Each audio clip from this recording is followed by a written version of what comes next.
Let's head over to Tuguegarao in Cagayan, which is now under storm signal number 4. PAGASA expects the brunt of Ompong to hit the area between 5 to 8 in the morning tomorrow. For some updates, we have with us News 5's Ed Lingao in Tuguegarao. Ed, kumusta dyan?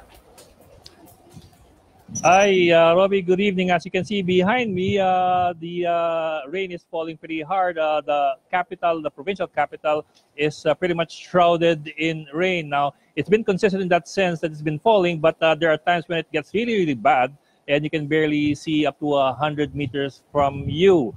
But the winds have been a bit erratic. Just an hour ago, it was really hitting the capital pretty hard. But bear in mind that this is still, 6 to 7 hours before the actual landfall of Typhoon Ompong, by which time the eye wall, which should be the strongest part of the typhoon before the eye itself hits land. And that should be, I suppose, that should be 0R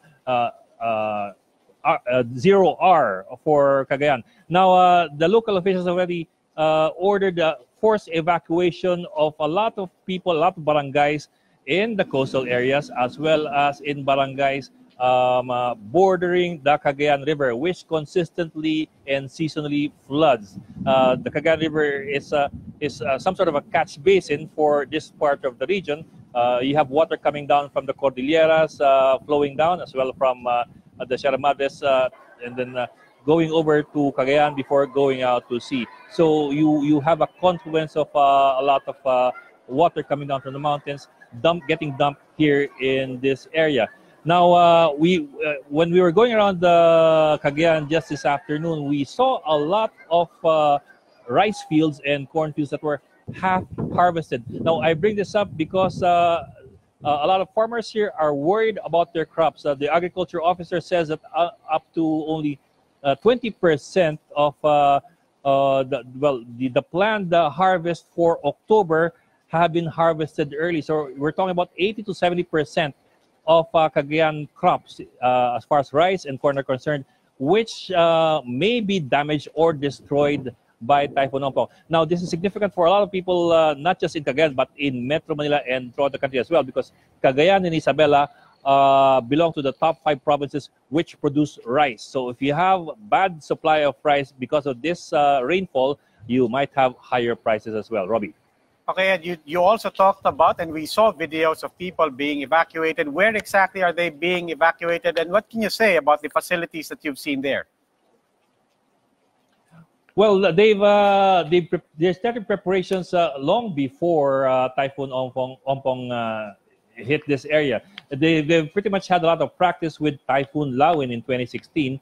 Typhoon Loen, which was stronger than Ompong, traversed this area and destroyed 14,000 houses and damaged 40,000 houses as well. But it only killed I don't want to minimize the casualties, but there were 4 casualties from Typhoon Loen. So as far as officials are concerned, the bigger problem for this part of the region is, I suppose, property damage and crop damage. They've been able to somehow minimize the casualty toll. Robbie. Okay, I mean, by going back to the matter of crops, as you said, they've tried to harvest early, but even harvesting early is not ideal. What is the worst case scenario in terms of the rice and, for that matter, corn harvest in that region? Well, look at it this way. The rice cycle is from 90 to 120 days. Most of these crops were planted around July, so they were supposed to be harvested next month. Now, the 20% that was harvested ahead, these are actually green grains. In other words, they're not yet ripe for the picking. But the farmers decided that they might as well start harvesting green grains and try to dry them instead of harvesting rotten grains. In other words, they don't really have any choice. So we saw a lot of fields which were half harvested, and you would see a lot of farmers traversing the roads with the carts full of grain or corn, and they are not happy at all. And you can imagine why. They're practically losing 80% of their crops. Okay, that was Ed Lingao in Tuguegarao. Thank you, Ed.